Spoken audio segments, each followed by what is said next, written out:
Welcome once again in poly knowledge YouTube channel. तो guys आ गए अपने चैनल पर एक नया वीडियो लेकर, जिसमें हम आपको पढ़ाएंगे क्या न्यूमेरिकल। और इसमें क्या रहेंगे, न्यूमेरिकल के अंदर 3 एग्जाम्पल पढ़ाए जाएंगे। चैप्टर नंबर 1 के तीन एग्जाम्पल रहेंगे, तीसरा चौथा पाँचवा। ओके, तो ये एग्जाम्पल क्या कह रहा है, एक तार का प्रतिरोध आर ओम है। क्या है, तार का प्रतिरोध है वो आर ओम है।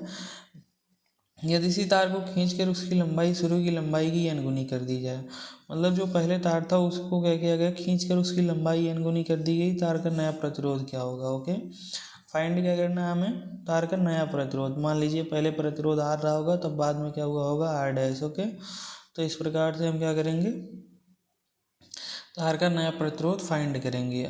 और इसका पहले का प्रतिरोध आर ओम दिया गया है, तो हम क्या करते हैं, आपको थोड़ा सा इमेज बना के समझाने का प्रयास करते हैं। या क्या कह रहा है क्वेश्चन में कह रहा है कि एक क्या था, हमारा तार था, इसका प्रतिरोध क्या हो, पहले था आर ओम। कितना था, आर ओम था। तब जब आर ओम था तब इसकी लंबाई क्या थी, मान लीजिए एल थी। अनुप्रस्थ काट का एरिया ए था। ओके, लेकिन क्या कह रहा है, इसी तार को हमने क्या किया, खींच कर इसकी लंबाई, पहले की लंबाई की n गुनी कर दी। पहले की लंबाई की n गुनी कर दी, मतलब पहले लंबाई कितनी थी, l थी, तो इसका n गुना मतलब क्या हो जाएगा, l गुणे n हो जाएगा। ओके, तो मतलब इसका नया लंबाई क्या होगा, l डैश क्या हो जाएगा, l गुणे n। ओके, लेकिन इसका अनुप्रस्थ काट का एरिया, और इसको हमने ऐसे क्यों लिख दिया, क्योंकि ये क्वेश्चन में कहा है कि इसकी लंबाई को हमने खींचकर n गुनी कर दी है। ओके, ये प्रश्नानुसार हुआ है, यहाँ पर आप लिख सकते हैं। ओके, प्रश्नानुसार ये इस प्रकार से हो गया। ओके, और इसका अनुप्रस्थ काट का एरिया में कुछ प्रश्न के द्वारा कुछ नहीं कहा गया, जिसे हम ओनली ए डैश मान लेंगे। ओके, हमने क्या किया, इसी तार को खींचकर लंबा किया है। दोनों का आयतन क्या होगा, सेम होगा। आयतन के सेम होने से हम क्या करेंगे, आयतन को इक्वल करेंगे। तो इसका आयतन क्या होगा, लंबाई गुणे अनुप्रस्थ काट का एरिया, और इसका आयतन क्या होगा, लंबाई गुणे अनुप्रस्थ काट का एरिया। तो इसका आयतन लंबाई गुणे अनुप्रस्थ काट का एरिया। ओके, तो हम क्या करेंगे, इसको इस साइड ले जाएंगे, यल को इस साइड ले जाएंगे, ए डैश को इस साइड ले आएंगे, तो हो जाएगा ए बटे ए डैश, और इधर हो जाएगा यल डैश बटे यल। ओके, ये क्या हो गया हमारा, कुछ इस प्रकार से बन गया। तो हमारा प्रश्न क्या कह रहा था कि हमने बाद में लंबाई क्या की थी, पहले लंबाई को खींचकर n गुना कर दिया था। तो प्रश्नानुसार क्या हमारा प्राप्त हुआ था, यल डैश बटे यल इजकल टू n। मतलब जो बाद दूसरे, मतलब खींचने के बाद जो केबल की लंबाई थी, वो यल डैश जो थी, वो पहले केबल की लंबाई की, मतलब जो पहले केबल था उसकी लंबाई की n गुनी हो गई थी। तो हम जब दोनों को भाग देंगे तो n प्राप्त होगा। ओके, तो यल डैश बटे यल ये प्रश्नानुसार हुआ था। तो ये क्या होगा, अगर इतना बराबर n है, तो यहाँ पर यही तो लिखा है यल डैश बटे यल, इसका मान हम किसके इक्वल रख सकते हैं, n के। ओके, अगर ये हमारा n के इक्वल है, और ये हमारा n के इक्वल है, और ये हमारा इसके इक्वल है, तो मतलब इसके इक्वल क्या है, n भी है। ओके, तो इस प्रकार से आप समझ गए होंगे। अब हम क्या करेंगे, रेजिस्टेंस फाइंड करने के लिए रेजिस्टेंस का फार्मूला लगाएंगे। रेजिस्टेंस का फार्मूला क्या होता है, आर डैश बराबर रो यल डैश बाई ए। क्या होगा, ये हमारा क्या हो जाएगा, आर डैश फाइंड करने का, इसका क्या है, नया रेजिस्टेंस, जो सेकेंड वाला खींचने के बाद केबल जो बना है उसका रेजिस्टेंस है। और हम डिवाइड कर देंगे किससे, या पहला जो केबल था उसका रेजिस्टेंस है, तो उसका पहले केबल का रेजिस्टेंस क्या था, रो यल बाई ए। ओके, तो रो से रो कैंसिल हो जाएगा, और क्या आ जाएगा, हम थोड़ा सा अगर सॉल्व करते हैं, यल डैश बटे यल, और गुणे में क्या आ जाएगा हमारा, सॉरी यल डैश, हाँ इस प्रकार से आ जाएगा, क्योंकि ये जो ए है ये ऊपर जाएगा, और यल यहाँ ए डैश के पास जाएगा।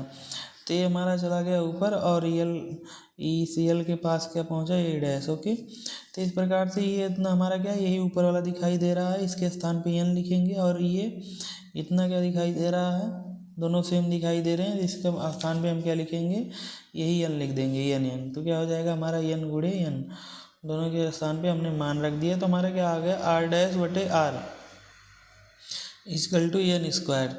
तो इस क्वेश्चन में कहा गया था कि तब तार का नया प्रतिरोध क्या होगा, मतलब अगर पहले प्रतिरोध आर ओम था, तो बाद में आर डैश कितना हो जाएगा। ओके, आर डैश जो हमें नेक्स्ट नया प्रतिरोध मिलेगा वो कितना हो जाएगा। तो इसको हम क्या करेंगे, पहले वाले प्रतिरोध के कंपेरिजन में बताना है कि कितना गुना हो जाएगा। ओके, तो पहले वाले प्रतिरोध के कंपैरिजन में क्या हो गया, एन स्क्वायर गुना हो जाएगा।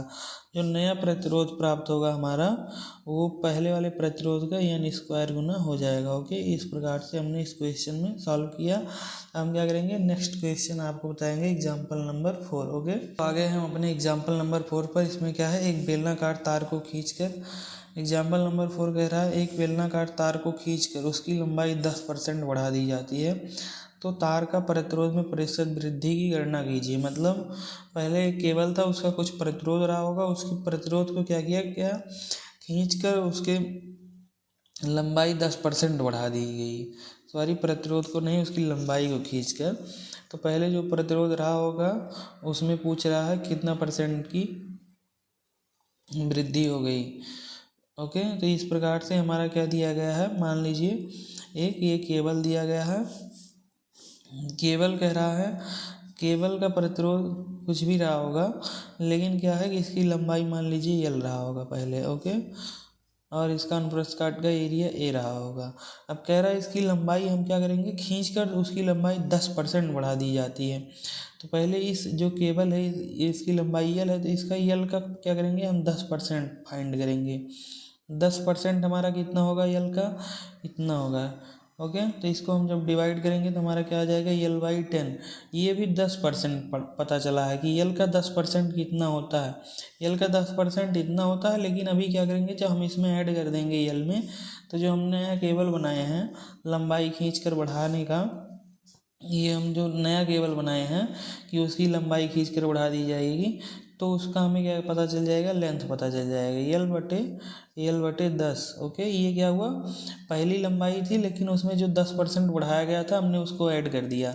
अब ये हमारा क्या पता हो गया, ये नई लंबाई पता हो गई इस केबल की। ओके, अब इसका अनुप्रस्थ काट का एरिया हम मान लेते हैं a'। ये कैसे हमने फाइंड किया है, प्रश्न के अनुसार। ओके, जैसे जैसे हमारा क्वेश्चन कहा वैसे वैसे हमने क्या किया, इसको फाइंड किया है। ओके, तो इस प्रकार से हमें यल' पता हो गया। अब हम इससे क्या करेंगे, थोड़ा सा सॉल्व करेंगे तो ये हमारा क्या हो जाएगा, 11 यल/10। अब हम इसे लिख देंगे क्या, 1.1 इंटू यल।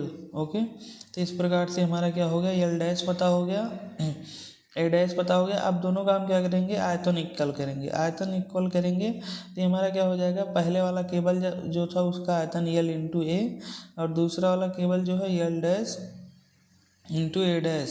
ओके, तो हम क्या करेंगे, ये जो है हमारा यल' क्या करेंगे, यल को उधर ले जाएंगे, a' को इधर ले आएंगे, तो इस प्रकार से हमारा क्या हो जाएगा, a/a'। ओके, तो ये जो हमारा है यल/यल' यहाँ से यल' बराबर क्या है, ये देखिए यल' बराबर 1.1 गुणे यल दिया गया है। तो हम इस यल को इधर जब करेंगे, इस यल को जब हम नीचे करेंगे तो हमारा क्या हो जाएगा, 1.1 हो जाएगा। इतना बराबर क्या हो जाएगा, यल' बराबर क्या हो जाएगा, 1.1 हो जाएगा। मतलब यल' बराबर कितना है, ये 1.1 है, तो इतना किसके बराबर है, इतना बराबर इतना है, तो इतना बराबर इतना है, तो आपस में तीनों बराबर हो गए। ओके, तो इस प्रकार से हमारा क्या हो गया, ये रिलेशन मिल गया। अब ये रिलेशन जब मिला तो हमें अभी क्या करेगा, क्वेश्चन को सॉल्व करने में आसानी होगी। अब हम क्या करेंगे, नया प्रतिरोध जब फाइंड करेंगे तो पहला प्रतिरोध मान लेते हैं क्या था, R था। अब दूसरा प्रतिरोध क्या हो जाएगा, R'। तो इस प्रकार से हम दोनों प्रतिरोध को क्या करेंगे, यहाँ पर लिख कर सॉल्व करेंगे, तो क्या हो जाएगा, ρl'/a', और इसका हो जाएगा ρl/a।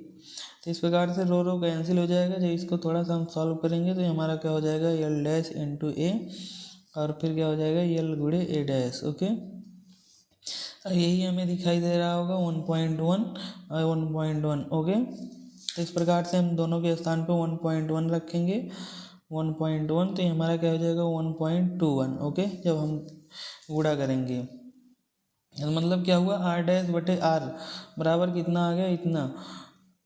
मतलब क्या आ गया, तार का नया प्रतिरोध जो R' प्राप्त हुआ है 1.21 इंटू R प्राप्त हुआ। मतलब क्या हुआ, कितना प्राप्त हुआ है, लेकिन हमें क्या फाइंड करना है, तार में प्रतिशत वृद्धि फाइंड करनी। प्रतिशत वृद्धि क्या होती है, मतलब तार का प्रतिरोध क्या था, तार का नया प्रतिरोध कितना है, मतलब तार का नया प्रतिरोध और पहले कितना था बटे तार का टोटल प्रतिरोध।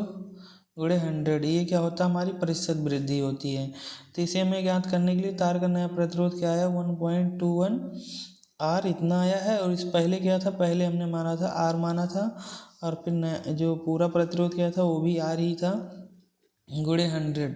तो आर से आर इसमें से हम क्या करेंगे, कैंसिल कर देंगे, कॉमन लेकर ऊपर से कॉमन ले लेंगे और नीचे कैंसिल हो जाएगा, 1.21 माइनस इतना गुणे 100। ओके, तो जब इसको हम कैंसिल करेंगे मतलब घटाएंगे तो इसे हो जाएगा 0.21 गुणे 100। जब इसको हम भाग देंगे, अरे सॉरी 100 का गुणा कराएंगे तो ये क्या हो जाएगा 21%। तो इसका हमारा क्या परसेंटेज वृद्धि क्या हुई प्रतिरोध में, इतना कितना 21%। और ओके, तो हम आ गए अपने नेक्स्ट एग्जाम्पल पर। एग्जाम्पल नंबर 5, एक ही पदार्थ से बने, कह रहा है कि एक ही पदार्थ के बने समान द्रव्यमान के, इसका क्या है द्रव्यमान समान दिया गया है। दो तार ए बी लिए जाते हैं, तार ए का व्यास तथा तार बी के व्यास का आधा है। इसमें प्रश्नानुसार क्या कह रहा है, तार ए का व्यास, हम इसका व्यास मान लेते हैं आर, तार ए का व्यास तार बी के व्यास का आधा है। तार बी का अगर व्यास आर बी है तो उसका आधा है, मतलब तार ए जो है उसका व्यास क्या है, तार बी के व्यास का आधा, ये क्वेश्चन में दे दिया गया है आधा। यदि तार ए का प्रतिरोध 24 ओम है, तार ए जो है उसका प्रतिरोध, तार अगर उसका हम प्रतिरोध को आर से मानते हैं, तार ए का प्रतिरोध क्या है 24 ओम दिया गया है। सॉरी, इसको हम क्या करेंगे, जो ये प्रतिरोध दिया गया है ये दोनों आर आर हो जा रहे हैं, व्यास और प्रतिरोध, तो ये थोड़ा सा कन्फ्यूजन होगा, कोई बात नहीं है, अभी हम इसे सॉल्व कर देंगे। ओके, तो इस प्रकार से तार ए का प्रतिरोध 24 ओम है, तार बी का प्रतिरोध क्या होगा, ये क्वेश्चन में क्या किया गया है, ये 2 पॉइंट दिए गए हैं, ये क्या है, इसे हम क्या कहेंगे प्रतिरोध, और ये हमारा क्या है त्रिज्या व्यास है। ओके, कंफ्यूज मत होना। तो इस प्रकार से हमारा ये 2 क्वेश्चन दिया गया है और पूछ क्या रहा है, तार बी का प्रतिरोध क्या होगा। ओके, तो इस प्रकार से अगर हमारा द्रव्यमान कॉमन दिया गया है तो द्रव्यमान बराबर क्या होता है, आयतन गुणे घनत्व। तो मतलब एक ही पदार्थ का द्रव्यमान है तो घनत्व क्या होंगे, दोनों के सेम रहेंगे। तो द्रव्यमान क्या होगा, केवल है, क्या है केवल है, और केवल का द्रव्यमान जो होता, सॉरी आयतन, द्रव्यमान बराबर क्या होगा, आयतन गुणे घनत्व। तो एक केवल है, केवल का आयतन क्या होगा, आपने देखा होगा कि केवल किस रूप में होता है, बेलन के रूप में होता है। तो बेलन का आयतन क्या होता है, pi r square h. Okay, h लंबाई होती है, आर त्रिज्या होता है। तो हम मान लेते हैं केबल जो हमारा है पहले वाले केबल की लंबाई, सॉरी उसका त्रिज्या आर ए, लंबाई एल ए। ओके, और दूसरे वाले केबल की जो हमारी त्रिज्या है आर बी, ये त्रिज्या है व्यास नहीं। ओके, और लंबाई एल बी है। तो इससे हम क्या करेंगे, इसका दोनों का द्रव्यमान सेम रखेंगे, m1 m2। तो जब इसका द्रव्यमान सेम रखेंगे, आयतन गुणे घनत्व, ये हम क्या रख सकते हैं, ए बी रख सकते हैं, m1 m2 का आ सकता नहीं है। और इसका क्या हो जाएगा, भी बी और डी, तो घनत्व से घनत्व कैंसिल हो जाएगा, बचेगा आयतन। आयतन में हम क्या करेंगे, पाई आर ए स्क्वायर, और इसकी लंबाई हमने क्या मान ली है, एल ए, और यहाँ से क्या हो जाएगा, pi are b square l b. तो यहाँ से पाई भी कैंसिल हो जाएगा, बचेगा क्या, एल ए बटे एल बी। और जब पाई से पाई कैंसिल हो गया, एल ए इधर है, हमने एल बी को भी इधर लाया, और इधर क्या बचेगा, आर बी स्क्वायर बटे आर ए स्क्वायर। लेकिन हमने यहाँ पर क्वेश्चन में देखा था कि कह रहा था इसका व्यास जो है, केवल जो हमारा है फर्स्ट वाला ए वाले केबल का व्यास बी वाले केबल के व्यास का आधा है। तो व्यास का आधा, अगर व्यास आधा है, त्रिज्या भी आधी होगी, मतलब आर ए बराबर क्या हो जाएगा, r B by 2। R A बराबर क्या हो जाएगा, आर बी बाई 2 हो जाएगा। तो यहाँ से हम क्या करेंगे, इसको हम यहाँ पर रखेंगे, लेकिन अभी बाद में क्या इसका मान यहाँ पर रखेंगे बाद में। ओके, कि आर ए बराबर आर बी बाई 2, ये मान क्या रखेंगे यहाँ पर, बाद में रखेंगे। अभी हम क्या करते हैं, इसको थोड़ा सा और सॉल्व करते हैं, जिससे हमारा फाइंड हो जाएगा। पहले रेजिस्टेंस, पहले केवल आर ए का रेजिस्टेंस क्या होगा, रो एल ए बाई, स्थान पे लिखेंगे क्या, pi r square, okay, r a square, अनुप्रस्थ काट का एरिया है ना कंडक्टर के। यहाँ जो ए लिखा जाता है वो अनुप्रस्थ काट का एरिया रहता है। तो कंडक्टर जो हमारा बेलन है, बेलन का अनुप्रस्थ काट का एरिया पाई आर स्क्वायर होता है। तो आर क्या है, आर ए है। ओके, अब हम क्या करेंगे, आर बी के स्थान पे लिखेंगे rho L B by pi are B का स्क्वायर। ओके, अभी हम यहाँ से यही मान रखेंगे। अब हम क्या करेंगे, दोनों को भाग दे देंगे। समीकरण ये हमारा मान लीजिए 2 है, ये समीकरण 1 है। समीकरण को 2 से भाग दे देंगे, समीकरण 2 में भाग दे देंगे 1 से, तो हमारा क्या हो जाएगा, आर बी बटे आर ए। रो से रो कैंसिल हो जाएगा, बचेगा l B upon are b square, और फिर नीचे क्या बचेगा, l a upon r a square. Pi से पाई भी कैंसिल हो जाएगा। ओके, जब इसे हम थोड़ा सॉल्व करेंगे तो हमारा क्या हो जाएगा, एल बी गुड़े आर ए का स्क्वायर, एल ए गुड़े आर बी का स्क्वायर, क्योंकि ये ऊपर चला जाता है और ये वाला यहाँ। ओके, अब इसके स्थान पे हम रख देंगे मान, इसका मान रख देंगे तो ये हमारा क्या है, इसको हम थोड़ा सा रिवर्स कर देंगे। सिर्फ क्या करेंगे, L B upon L A कर देंगे, और यहाँ पर क्या हो जाएगा, R A upon are B हो जाएगा। ओके, अब इसका मान हम क्या करेंगे, ये दोनों सेम सेम दिख रहे हैं, L B upon L A, और इतना यहाँ पर क्या लिखा है, L B upon L A, और फिर वही दोनों, ये दोनों आपस में बराबर नहीं है, बराबर है तो इसको हम क्या कर सकते हैं, एक ही लिख सकते हैं। एक ही लिखने का मतलब हम क्या कर सकते हैं, इसको आर ए के पावर 4 कर सकते हैं और आर बी के पावर 4 कर सकते हैं। ये इसके स्थान पे भी हमने क्या किया, आई इतना ही लिख दिया इसके स्थान पे। जब इसको लिखा, दोनों जब हमारे गुणा होंगे तो ये पावर 4 में आ जाएगा। जब इसका पावर 4 आ जाएगा तो हमने पढ़ा है क्या, कि अभी यहाँ पर इसका जो हमारा त्रिज्या है, आर ए का जो हमारा त्रिज्या है वो आर बी की त्रिज्या का आधा है। तो हम क्या करेंगे, यहाँ पर रख देंगे यही मान उठा के। आर बी बराबर क्या होगा, 2 आर ए। हमारा क्या हो जाएगा, आर बी बराबर 2 आर ए। तो आर बी के स्थान पे रख देंगे 2 आर ए। हमारा क्या हो जाएगा, आर ए पावर 4 बटे आर बी के स्थान पे रख देंगे 2 आर ए, इसके पावर 4। तो ये हमारा क्या हो जाएगा, यहाँ से आर बी बटे आर ए इजकल टू आ जाएगा, आर के पावर 4 आर के पावर 4 से कट जाएगा, बचेगा 1/2 पावर 4। जब 1/2 पावर 4 बचा है तो ये 2 पावर 4 मतलब 16, मतलब आर बी बटे आर ए इजकल टू 1/16 आ गया।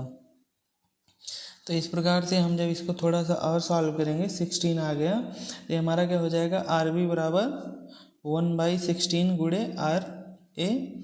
ये हमारा क्या हो गया, आर ए। लेकिन आर ए का हमें क्या किया गया है, रजिस्टेंस दिया गया है, हमने ऊपर बताया था 24 ओम दिया गया था। तो आर बी बराबर क्या हो जाएगा, 24/16। अब ये जो हम क्या करेंगे, काटेंगे तो 1.5 ओम आ जाएगा। क्या आ जाएगा, 1.5 ओम। तो इस प्रकार से हमने क्या किया, आर बी का रेजिस्टेंस फाइंड किया। किस प्रकार से फाइंड किया, सबसे पहले द्रव्यमान को बराबर कर दिए। द्रव्यमान को जब हमने बराबर किया तो यहाँ से क्या हो गया, ये वाला रिलेशन मिल गया। रिलेशन मिलने के बाद हमने क्या किया, इसको ऐसे ही रहने दिया। हमने क्या किया, रेजिस्टेंस दोनों का लिखा, और दोनों के रेजिस्टेंस में जो ए है इसके स्थान पे हमने क्या किया, अनुप्रस्थ काट का एरिया लिखा कंडक्टर का। और अनुप्रस्थ काट का एरिया रहता ही है, जो ए रहता है वो अनुप्रस्थ काट का एरिया रहता। फिर दोनों क्या किए, समीकरण को हमने 2 को 1 से भाग दे दिया। जब भाग दिए तो हमें क्या हो गया, ये रिलेशन फाइंड हो गया। इस रिलेशन के फाइंड होने से हमने क्या किया, जो हमें पहले रिलेशन मिला था उससे हम क्या किया, इसको थोड़ा सा सॉल्व किए। इसमें क्या किए, इतना इक्वल अगर इतना है तो हमने क्या किया, मान रख दिया। जब मान रख दिया तो इतना फाइंड हो गया। इसको फाइंड करने से हमें क्या पता चल गया कि हमारा जो आर बी बटे आर ए है वो क्या हो जाएगा, यहाँ से जो हमने प्रश्न में बताया गया था कि हमारा कंडक्टर ए का त्रिज्या कंडक्टर बी की त्रिज्या के आधे के बराबर है। तो वहाँ से हमने क्या किया, यहाँ पर मान जब रख दिया तो हमारा क्या हो जाएगा, आर बी बटे आर ए बराबर क्या हो जाएगा, 1/16 आ गया। जब ये 16 आ गया हमारा, तो हमने क्या किया, आर बी बराबर क्या कर लिया, 1/16 गुणे आर ए, जहाँ आर ए का हमें क्या दिया गया था, रजिस्टेंस दिया गया था। तो हमने क्या किया, आर बी बराबर आर ए का रजिस्टेंस 24 ओम दिया गया था, हमने भाग दे दिया कि आ गया 1.5 ओम इसका रजिस्टेंस आ गया। किसका, आरवी का। ओके, थैंक यू दोस्तों। अगर आपको हमारा वीडियो अच्छा लगा हो तो लाइक शेयर सब्सक्राइब करें। नेक्स्ट वीडियो में मिलते हैं हम आपके साथ लेकर effect of temperature on resistance. Okay.